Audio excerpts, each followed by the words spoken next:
Deepu channel. ఈరోజు మనం ఈ వీడియోలో సందుల్లోని గుణసంధి గురించి తెలుసుకుందాము.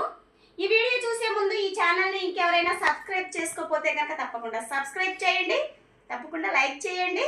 చూడండి, ఇక్కడ గుణసంధి సూత్రం కనుక చూసుకున్నట్లయితే అకారానికి ఈ ఊరులు పరమైనప్పుడు ఏవో అర్లు ఏకాదేశమగును. ఇక్కడ సూత్రం ప్రకారం చూసుకున్నట్లయితే మనం ఎగ్జాంపుల్ సూర్యోదయం అన్నాం. ఇక్కడ విడదీసినప్పుడు సూర్య ప్లస్ ఉదయం, పూర్వపదం అనేది సూర్య, పరపదం అనేది ఉదయం. ఇక్కడ పూర్వపదంలో చివరి అక్షరం అనేది రియా, దీనిలో పలుకుతున్న అచ్చు ఆ. ఇక్కడ మన సూత్రంలో ఏం చెప్పుకున్నాం?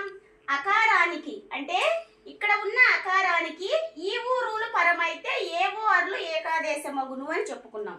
మనకి ఇక్కడ ఊ అనేది పరమైంది, అంటే ఆకి ఊ పరమైతే ఇప్పుడు ఏం రావాలి? మనకి ఇక్కడ ఓ రావాలి. ఇదిగోండి, ఇక్కడ రెండు కలిపితే ఆవు రో ఓ అయింది. ఇది సూర్యోదయం గుణసంధి అవుతుంది. నెక్స్ట్ది నరేంద్రుడు. ఇక్కడ విడదీసినప్పుడు నర ప్లస్ ఇంద్రుడు. ఇక్కడ పూర్వపదం నర, పరపదం ఇంద్రుడు.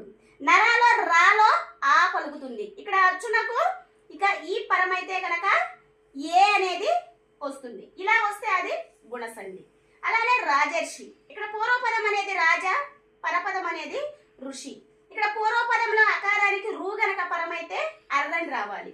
అంటే అకారానికి ఈ ఊరులు పరమైతే ఏవో అర్లు ఏకాదేశంగా రావడం అనేది ఇక్కడ చూపించాము.